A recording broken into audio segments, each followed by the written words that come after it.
So came that early April morning at an air base in Colorado. 40 flying fortresses line the apron. 4,000 men march out for a final inspection.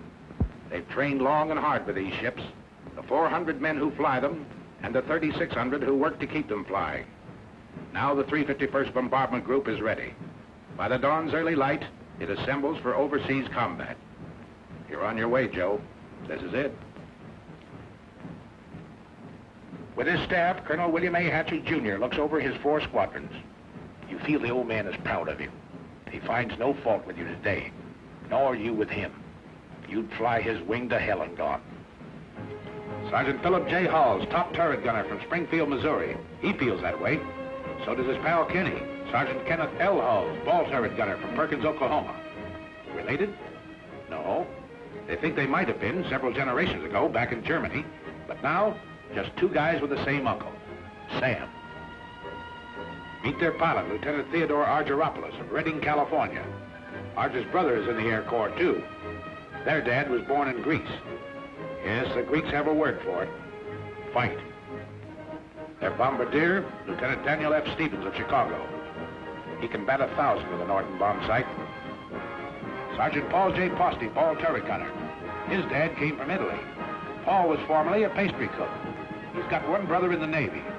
Another, a Marine, missing in action. Here's Sergeant Tim Tutchin, tail gunner from Mariana Lake, New Mexico. On the reservation, they named him Aki. That means boy in Navajo. Uncle Sam's boy, too. A few last-minute instructions, and we're off. The compass points northeast. Take another look down there.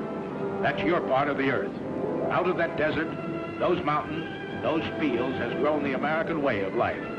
What you're fighting for. You remember the Colonel's quiet words? Men, the enemy has asked for it. Let him have it. Seek no quarter, nor give any beyond reason. Be firm, be just, and Godspeed you all. 8.5 hours out of Newfoundland, another sunrise. It's rising out of the red of battle, this sun. But 40 more B-17s, 3 minutes apart, have roared across the Atlantic night. The Irish coast looks up to say, top of the morning. And a lake in the Ulster Highlands gives the navigator a checkpoint. Off the Scottish coast, Dernya Craig is a signal for right rudder south, across the English Midlands. Pilots are impatient with the lack of sleep. Head up, boy. Pour on the coal. Let's get there.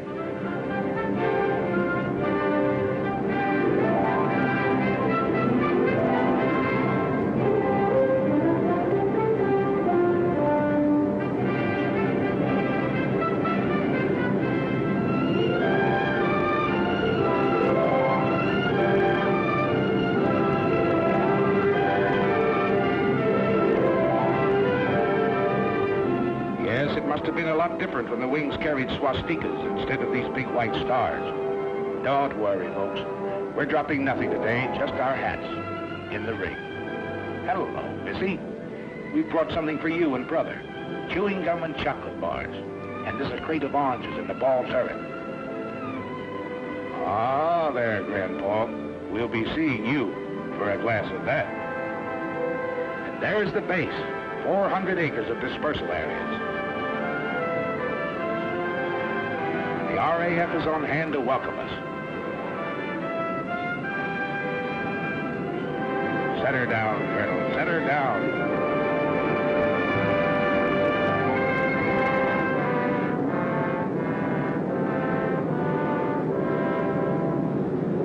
The 351st becomes part of the 8th Air Force. We've reached the battlefront. The combat crews move into English barracks. They give them those simple, quiet names for which Americans are famous.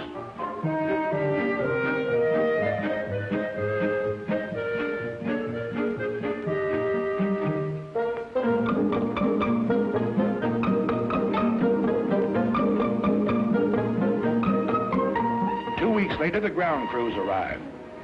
Hiya, Gus. Great boat trip, huh?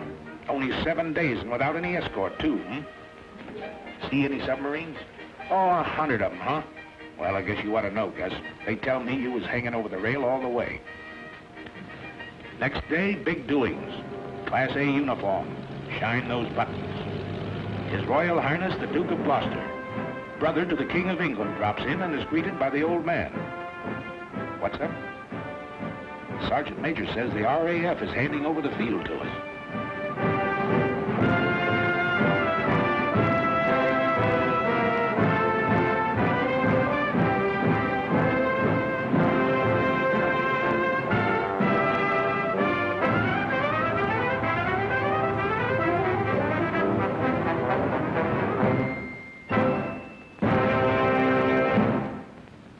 On behalf of the Air Ministry, I hand over this aerodrome complete with buildings and equipment for your safekeeping. It gives me great pleasure to accept this station on behalf of the United States Army Air Force.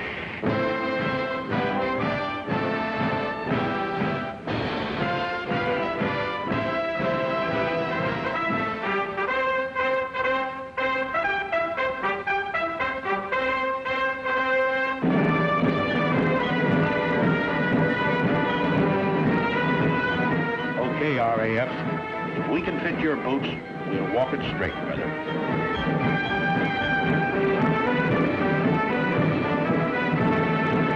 Another surprise visitor.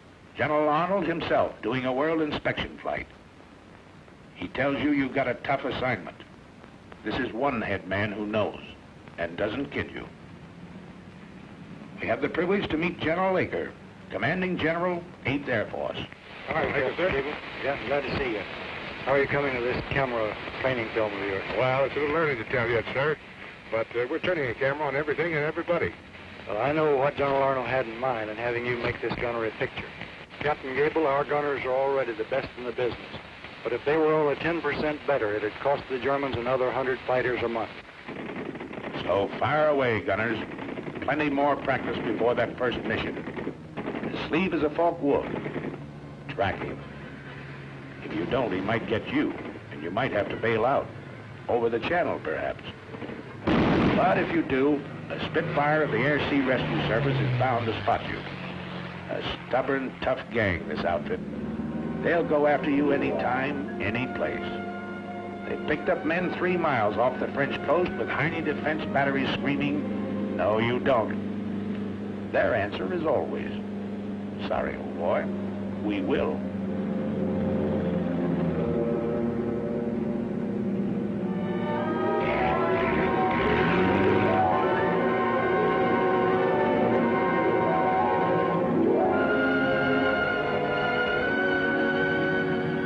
Work on your identification of aircraft.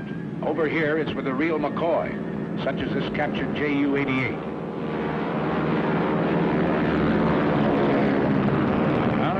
There it is. Everything up forward, punched under the nose. But the Canadian pilot says it's a sweet flying ship. Yes, sir. A dangerous all-purpose aircraft. Or the Heinkel 111K. He's a bad hombre, but he makes good airplanes, gentlemen. These will be a happy sight in days to come. Your fighter escort, that big barrel nose job, circled in white. Your own American P-47, the Thunderbolt, side by side with a graceful spit. These are what you don't shoot at. You hear daily lectures on security given by Major Scott, your Scotch-born intelligence officer. Let's stop kidding ourselves. This flying field is only 20 minutes from the battlefront. The dumb spies have all been shot. The smart ones are still living. And you may run into one of them tonight at the Red Lion pub.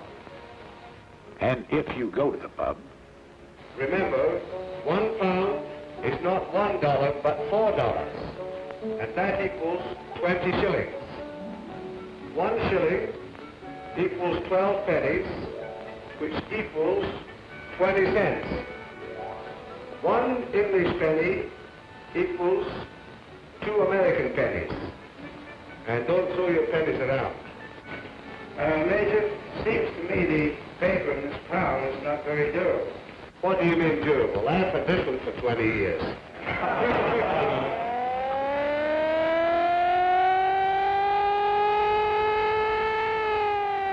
What is it, Fred?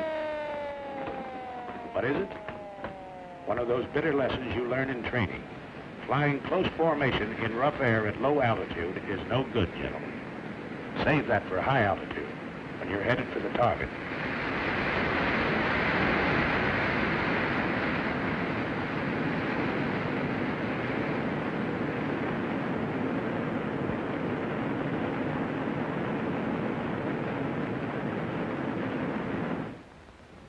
Next morning, we crawl out of the sack to find Britishers on the field again.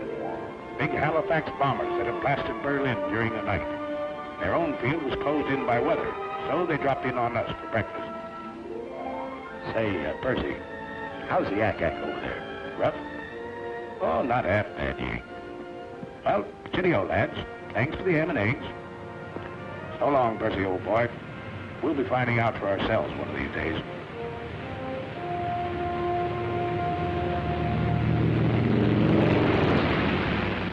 That day arrives. The order comes over the teletype.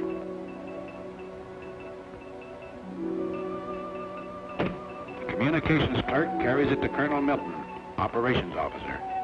To Colonel Burns, deputy commander. The old man is on the phone. Then in the briefing room. I'm summarizing. Remember your route in to this DR point where you go northeast to avoid this flak area. P-47s will escort you to about this point on the way in, and Spit 9s will meet you about here on the way out and escort you all the way home. And now the weather officer. Weather's plenty important. You'll probably have to go over and above the altitude that you're scheduled to fly, 23,000 feet. From the IP to the target, the winds will be very strong tailwinds, and your ground speed should be, well, about 260 miles an hour. The visibility is good everywhere east of that cold front, and the temperature at the target should be comparatively warm, minus 25 degrees centigrade.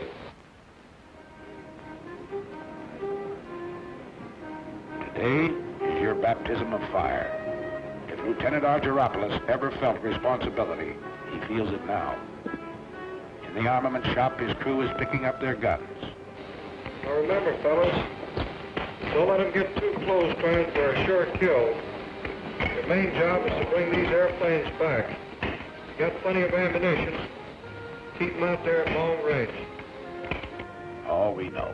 They've given you an easy hop. Only 3.5 hours in and out. What they call a milk run.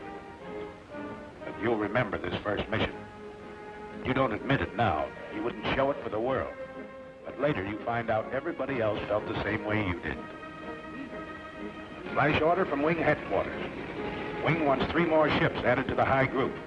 3 more bomb bays have to be loaded. Got to step on it. Positions in the formation change.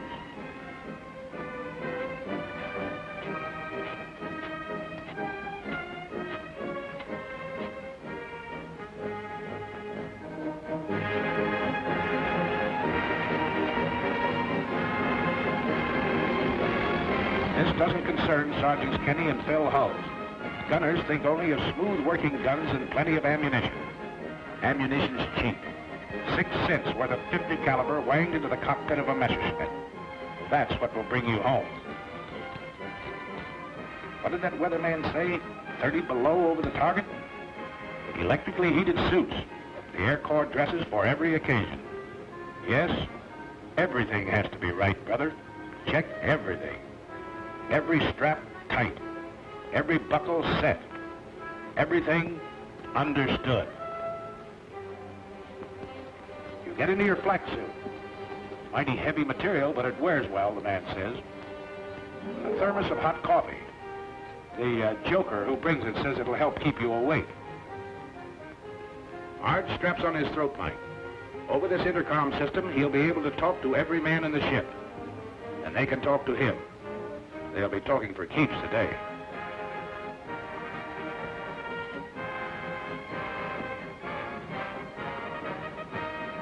Well, that flare from the tower ought to be along any minute now. There it is. Start engines. Colonel's already been on missions with seasoned outfits. Today, he leads you on your berth.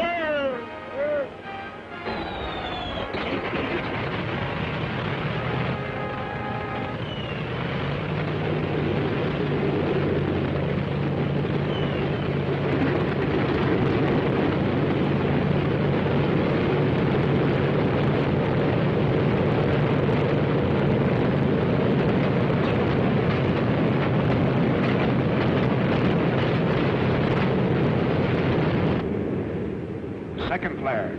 Start taxi.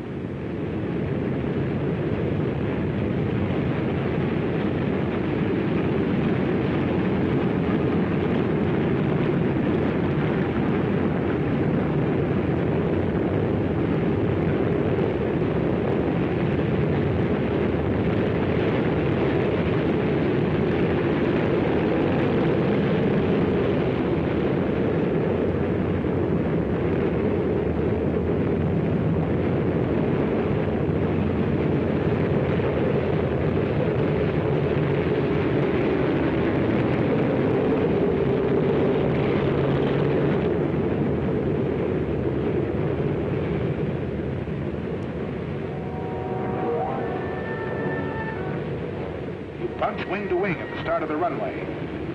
Easy now, slow. You'll cut somebody's tail off. Rev her up, but ride those brakes hard, Fred. Roger. You keep your eye on the tower. Take off. The old man leans full on his throttle. At 15-second intervals, you follow.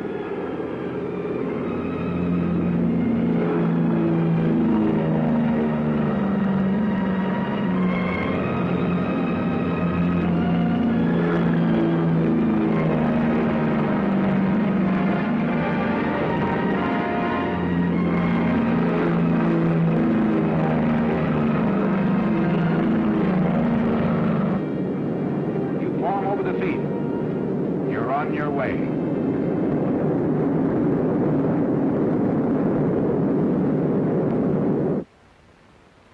The rest of the outfit sits down to wait.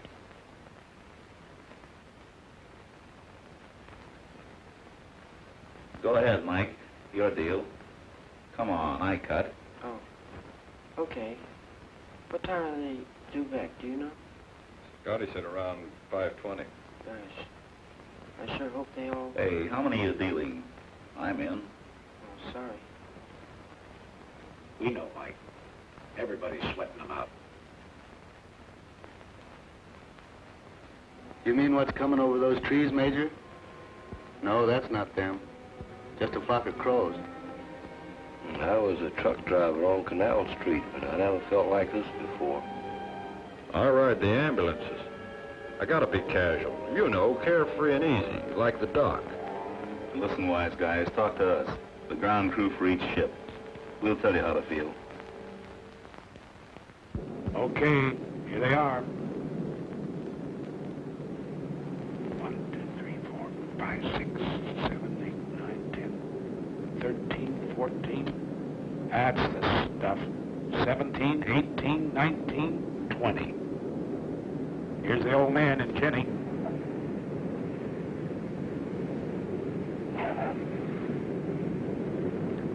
Yeah, that's your ship, Corporal. You can uncross those fingers now.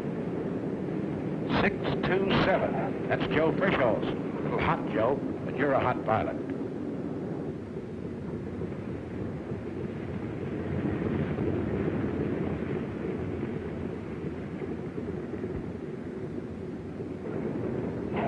Here's Gable in 742. Chalk him up. Here's old Zip in 879. He's got number 4 prop feather, too. Here's 953 with number 2 out. And look, Jim couldn't get his Bombay doors closed either.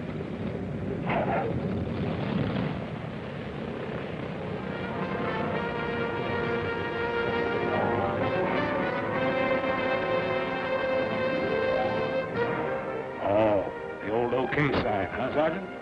Must have laid him right on the nose. Yep. Oldie says he saw him land right on the MPI. Nice bombing, Steve. That's from me, Pete Provenzali, your navigator. Okay, Phil, chalk up number 1. Nice driving, Captain Arch. You sure know your evasive action. Uh-oh, Harry caught something. A 20 millimeter right across his radio. Arch looks at a hole in the horizontal stabilizer. Nothing at all. Hi, Pete. Come on, let's stow these guns and get to interrogation.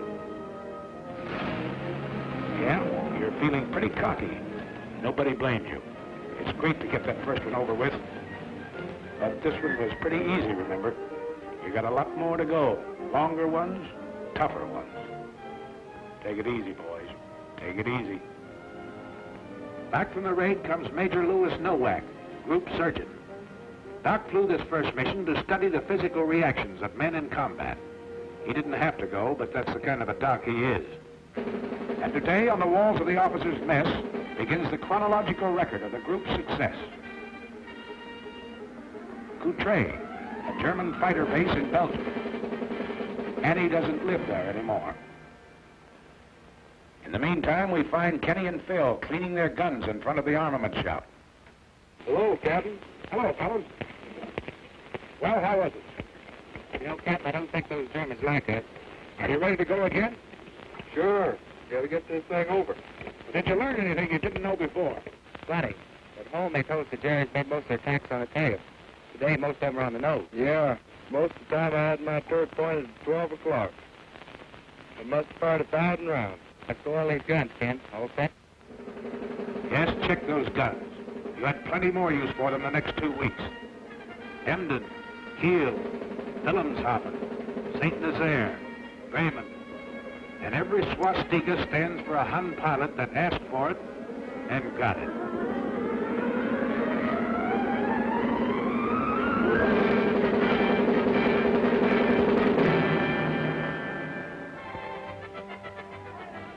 Came days when enemy targets were hidden by weather. So the more energetic of you found relaxation in peaceful combat. While the more studious men discussed tactical charts and maps, or something. Could you give me a pound again? But the more cultured of the group, like Kenny and Phil, went into the nearby villages to visit the quaint old cathedrals, churches and shops in the English countryside surrounding us.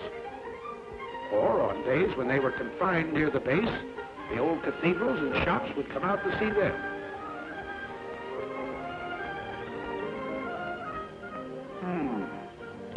This little shop wants to go home.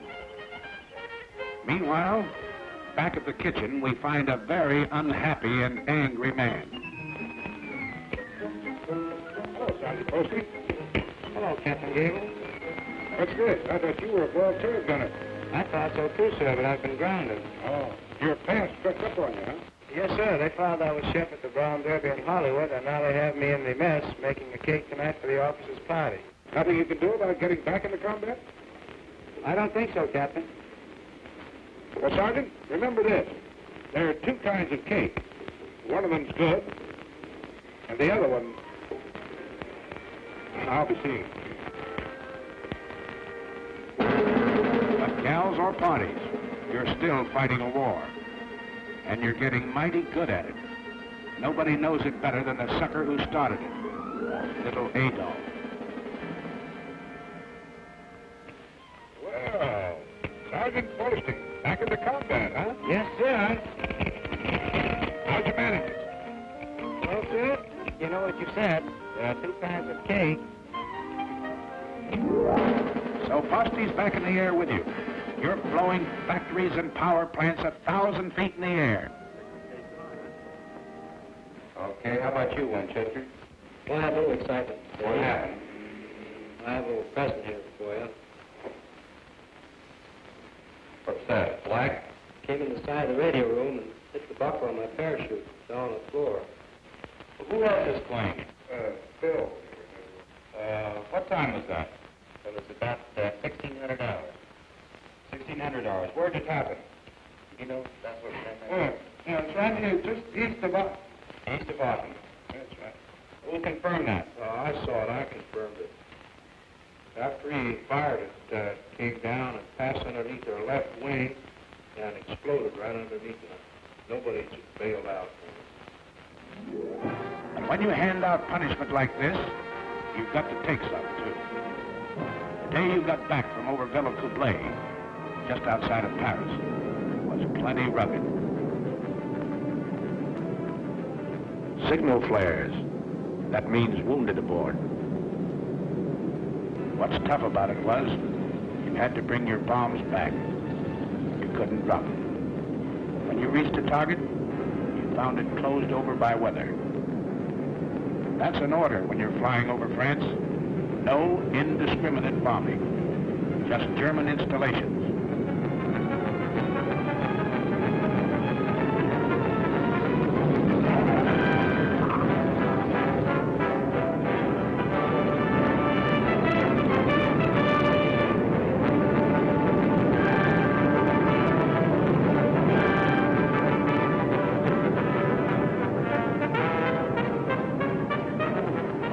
Colonel Milton, who led the raid, is a tired, sick guy this day. And nobody blames him. He had to fight his way 3 hours in, 3 hours out, under constant attack by over 200 Messerschmitts and Focke-Wulfs. He lost men, he lost ships, and couldn't strike his blow. That's rough. Here's Peter Provenzali. Remember him? Arge's navigator? Today he got a 20 millimeter through the leg.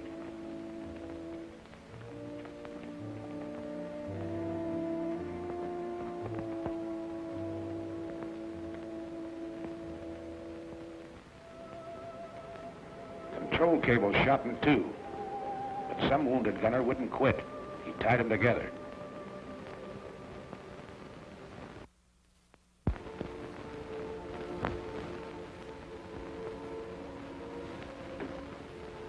There. Both waist gunners, huh? The docs are working on them now. One's pretty bad.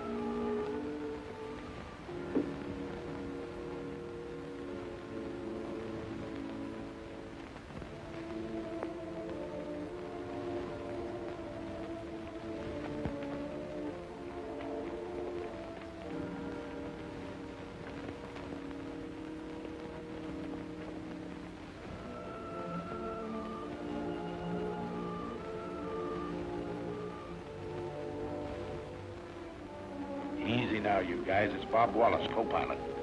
He slammed one through the cockpit, tore into Wally below his knee.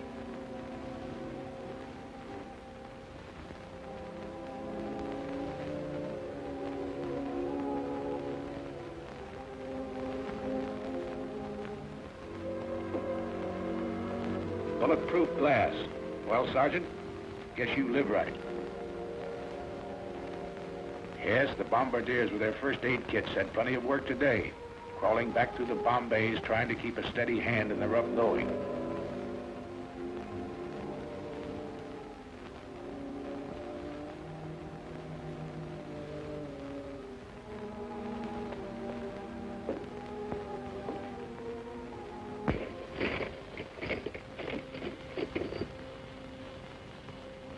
Many of your pals left you that day.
There's another loading. But if you happen to catch one in the wrong place, they've got a pretty nice repair shop. Ever see a sergeant flip a tulip in a lieutenant's face? Well, you just did.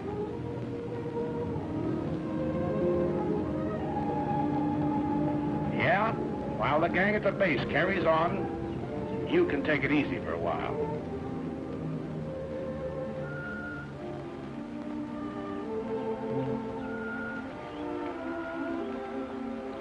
How they fighting, Sarge?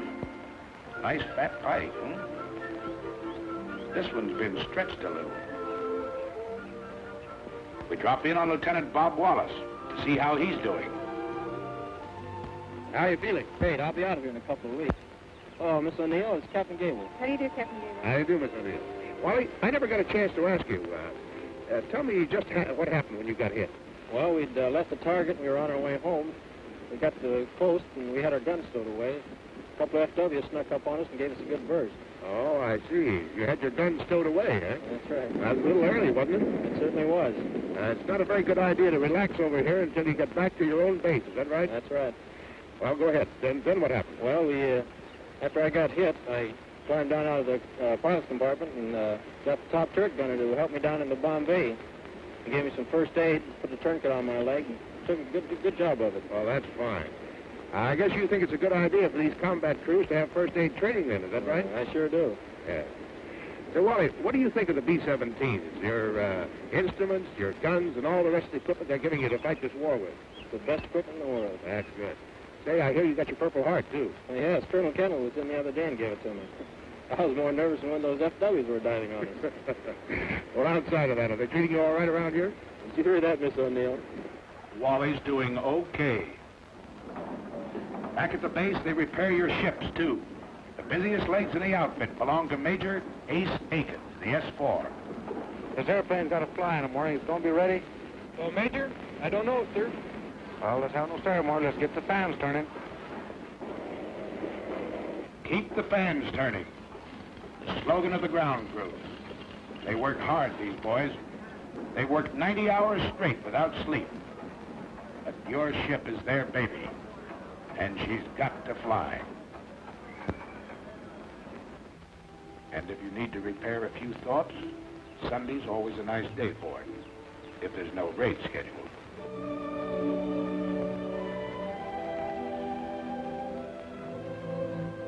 What do you know, kid?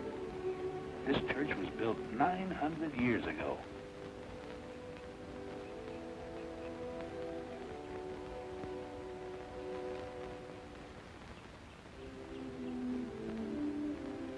Over at the hospital, Father O'Connor celebrates the Mass.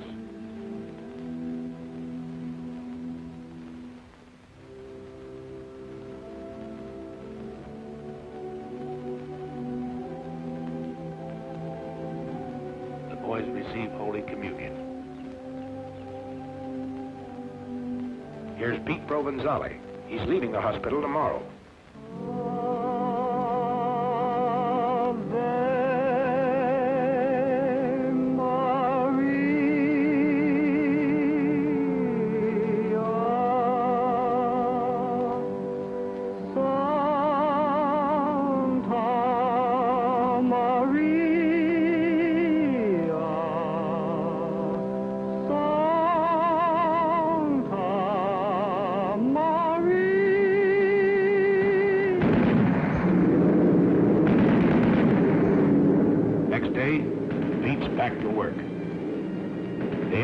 Back to work. The 351st is still flying, Adolf.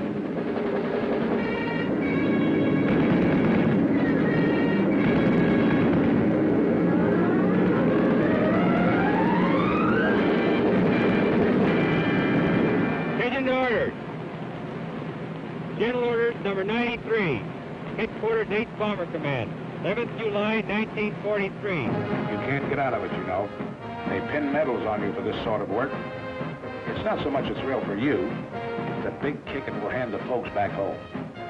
The Silver Star, the Distinguished Flying Cross, the Soldier's Medal. Dad and Ma and that certain girl. He'll cut out the clippings and drive the neighbors nuts. Bombardier Stevens, the DFC, because he's been batting 1,000 over Germany. And one to Pilot Peters. He had to ditch in the channel, but his coolness and courage saved his crew. Bill Hulls gets 2 clusters on his Air Medal for straight shooting. DFC to Tim Tutchin. A Focke Wulf and a mountain lion? No difference, he says. The control wires were shot in 2. So the DFC to Sergeant Del Conte, who tied them together, his hands punctured with flak. A Silver Star finds itself next to Provenzali's Purple Heart. He refused first aid till the Jerry fighters quit and stuck to his gun. The day the group led the wing over Schweinfurt, Colonel Hatcher was air commander. To him, the Silver Star. And the DFC to Kenny Hulls. Colonel Gross is smiling because Kenneth was having a Coke in the PX when his name was called. Are you forgetting your 5 confirmed Jerry, Sergeant? We're not. And they don't forget you when you're a little battle-weary and need a rest. At a very gay seaside community, a world-famous resort hotel has been converted for your pleasure by the Red Cross. A great place here. Sleep, eat, or what have you. Hey!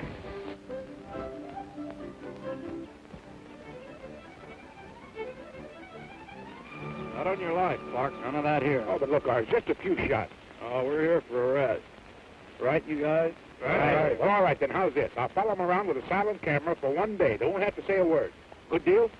Good deal. An English Surrey with a fringe on top. Nice fringe.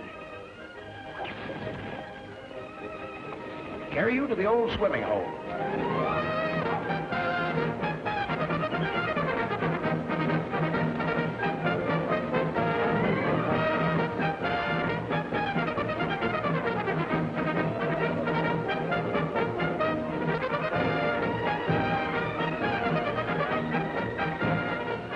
Let down your flaps and slide in.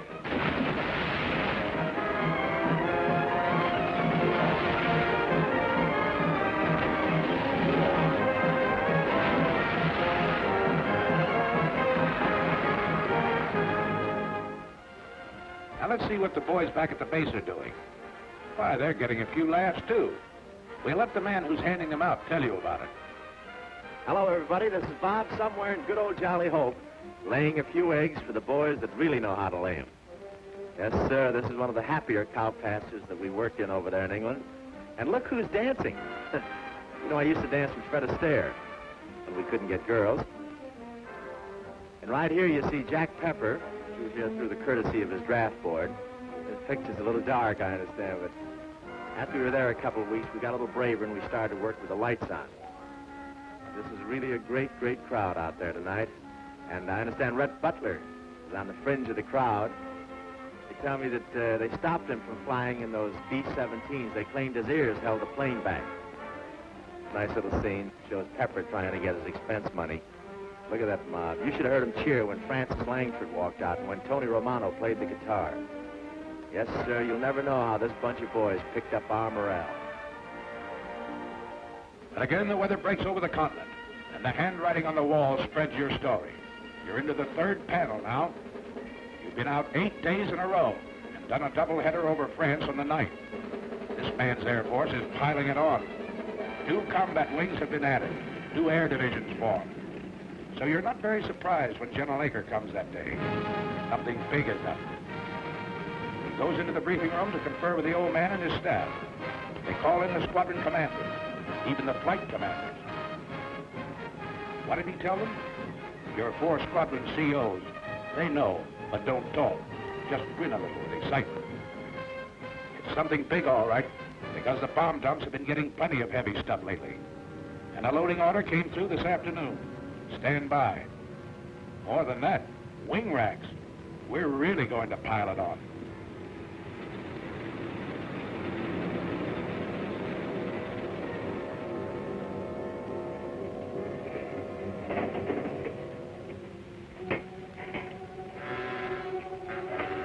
That night, As always, when you know a real dilly is coming up, you're a little restless. Out in the dispersals, you hear them winding up those engines.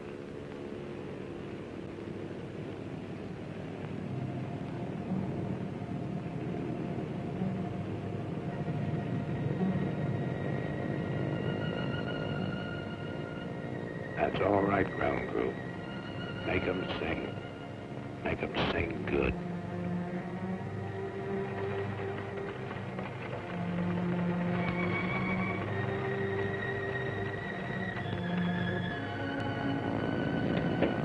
All right, you guys.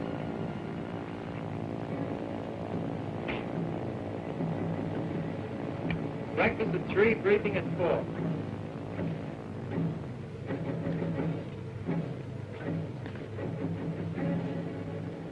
Okay, man. For security's sake, anyone know what the target is for today? St. Nazaire? Brussels? Paris. Oh, we'll see. All right, Sergeant.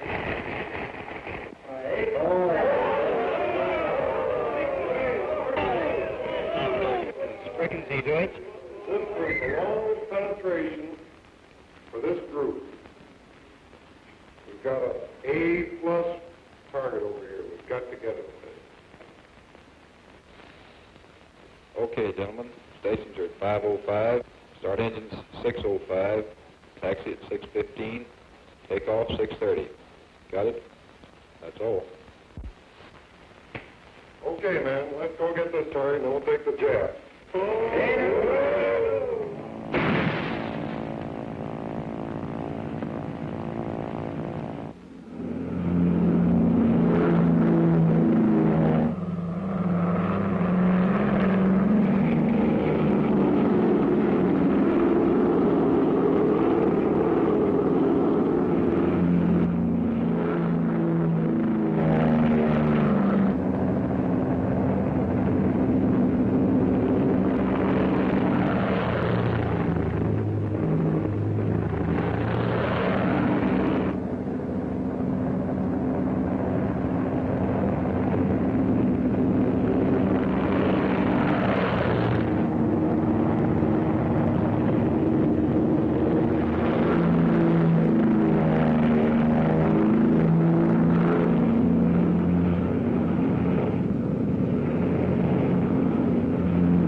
10,000 feet.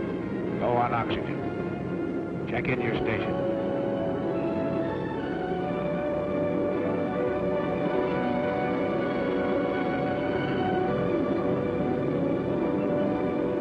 At the designated splicer point, still over friendly territory, rendezvous with other groups.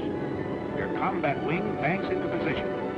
Then wing after wing, as far as the eye can believe, the attack formed. It heads for its assigned targets 500 miles away. Up until this moment, your fighter escort is still on the ground, guarding its limited fuel capacity. Now flight control gives a signal to the Thunderbolts. They climb upstairs to overtake you.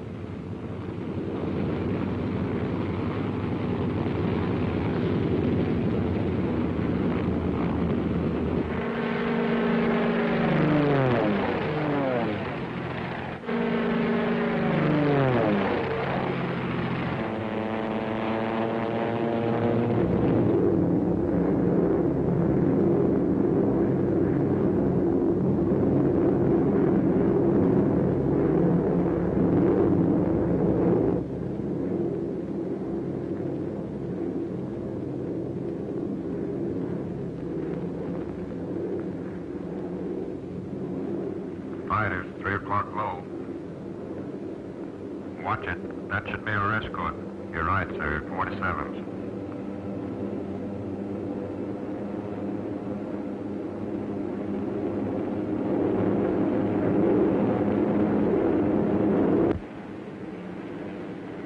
Pilot to crew.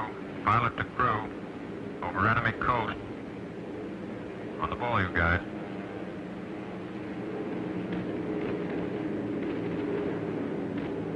Hey, get a load of that flag.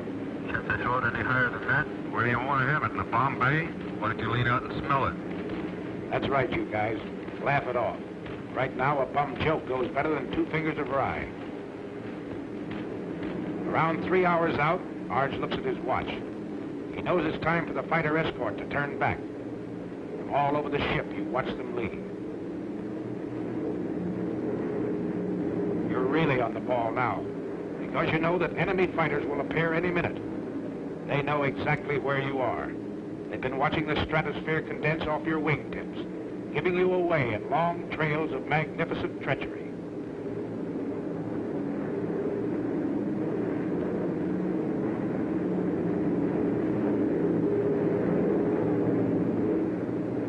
Okay, here they are. 9 o'clock high, enemy fighters. Same thing at 3 o'clock. Yes, at least those vapor trails work both ways. Arch watches the enemy formations as they parallel your course. Seems obvious. They're staying out of range, going out ahead to turn in for a frontal attack high. All turrets swing about to help guard the rear. Top turrets hunt the sky above in all directions. There's some more out there. Keep your eyes peeled. Now it comes. The enemy pours in at you from every point on the dial.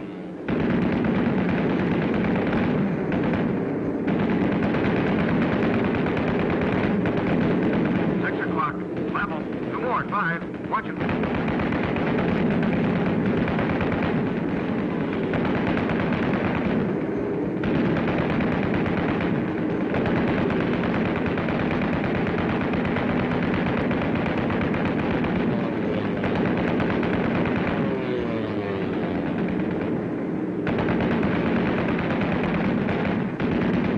Get that one at 3.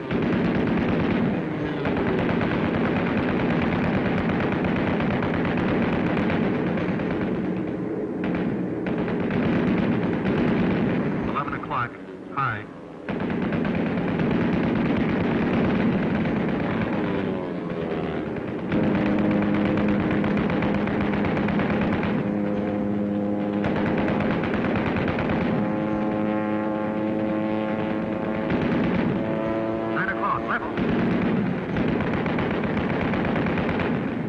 No, he's going low.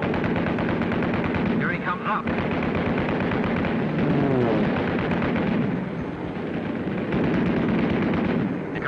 Wingman, smoking on number 4. He's going out and down. Check the chute, you guys.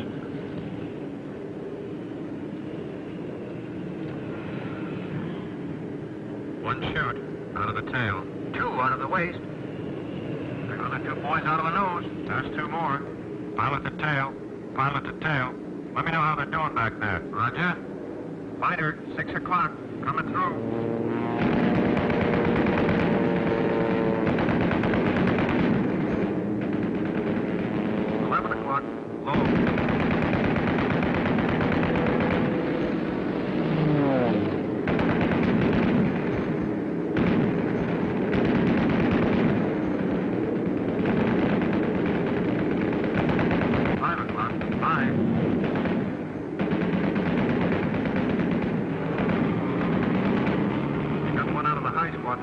Yep, no chance there.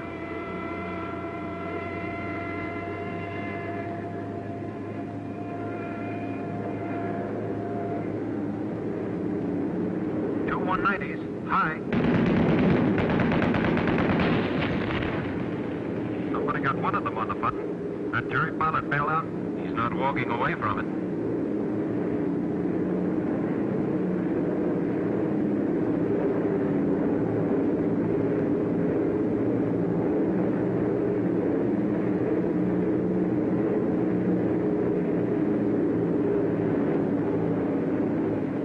Still they barrel in at you.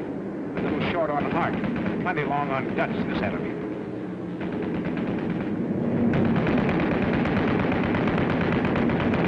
Another 17 hit. And again, you have to close the gap in the formation.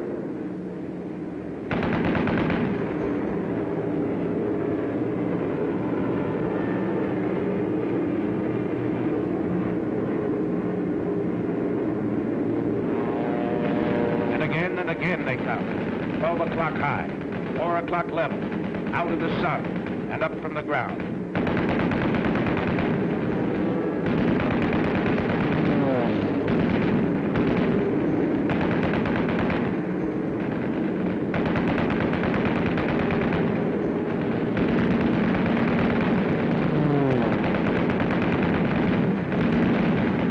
Two more coming through. 5 o'clock.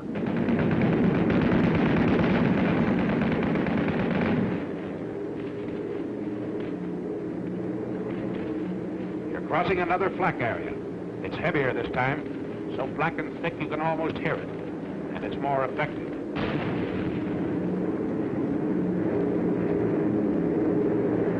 Shorty's been hitting feather number 4. Cover them all you can, everybody.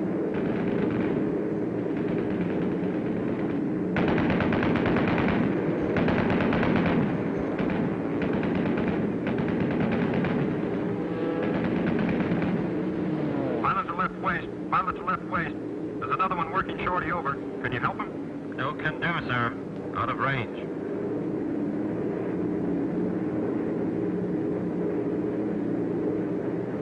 Beginning of smoke screens announces the approach to the target area. The enemy's been caught off guard. He's trying to cover up. Too late. In desperation, through his own flak, the final Hun fighter makes a pass at the low squadron. Driven off, but still.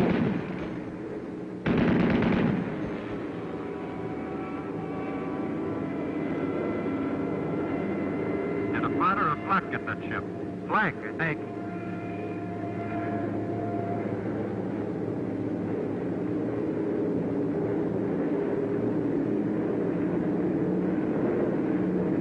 There it is, the flare out of the lead ship.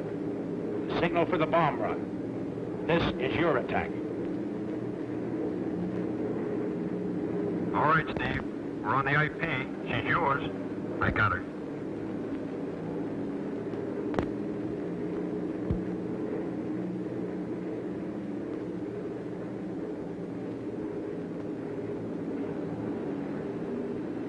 Bombay doors open.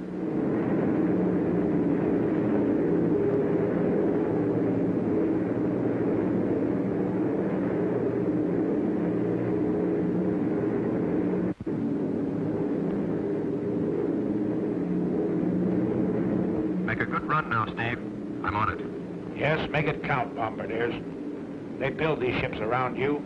Bombs away.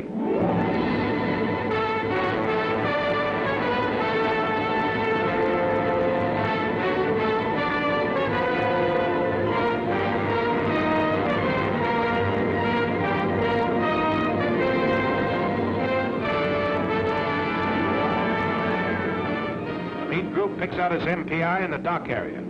Let's go with the heavy stuff and the big incendiaries. The high group heads for the industrial section and hands out the same medicine.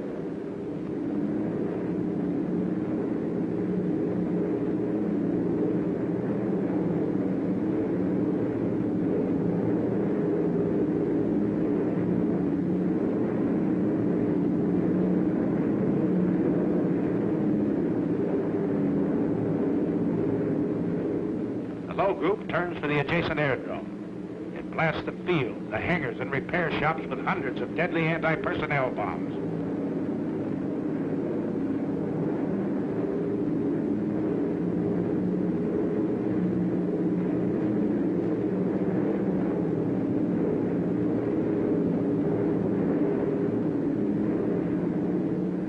A nice pattern, bombardier. Good deal. You can't hear what's going on down there, 5 miles below you. But marshalling yards and chemical tanks, ships and warehouses, spare engines and ball bearing factories are disintegrating in molten chaos.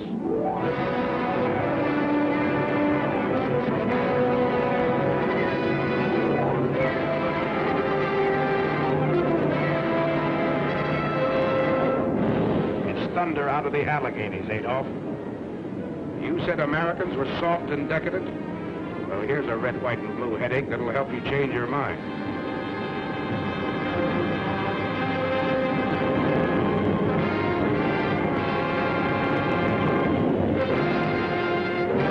bay doors close, you take a last look at the target area. The smoke from its burning debris rises 16,000 feet into the air. More flak. The aim's still good down there.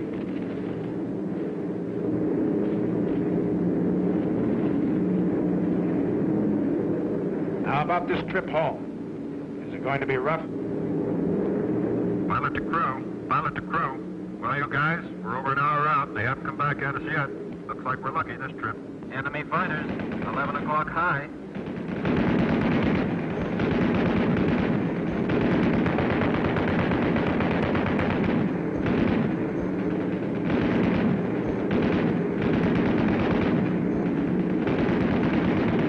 Another 1 o'clock high.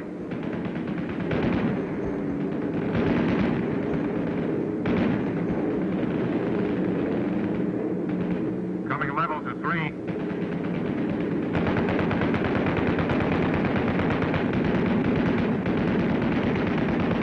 W's, 8 o'clock high. You don't want it. ME, 110, 1 o'clock high.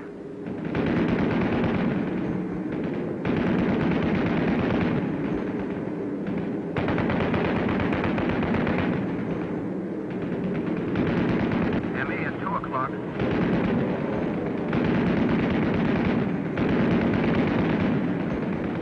I got him. I'll say you did. He isn't bailing out either. Another 110 at 10 o'clock. He's yours, kid.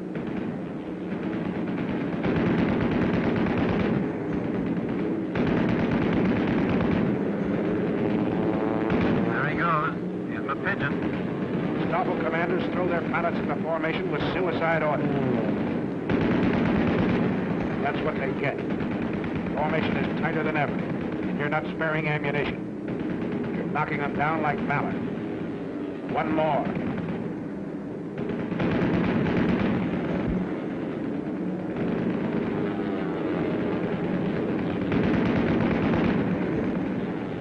And another.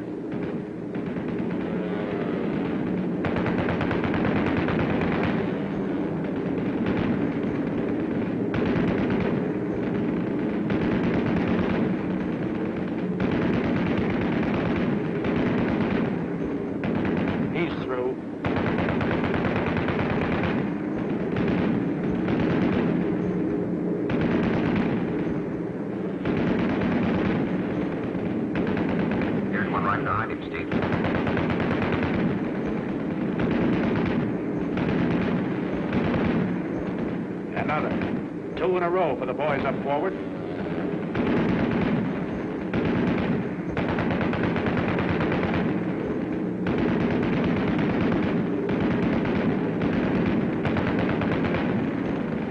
That's mine. You see him, kid? Sure do.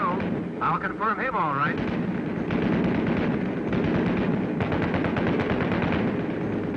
Get this 110. Pull her up, Mark. Pull her up.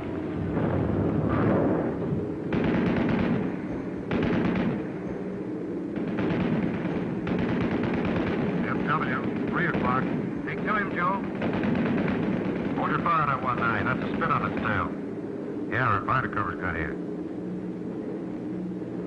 Ah, poor spit. Gee! I tell it, Jerry. It's all for today, pal. Look at that spit. Write him down. Oh, you sweetheart. Good night, sweetheart. Till we meet tomorrow. Good night, sweetheart. Sleep will banish sorrow.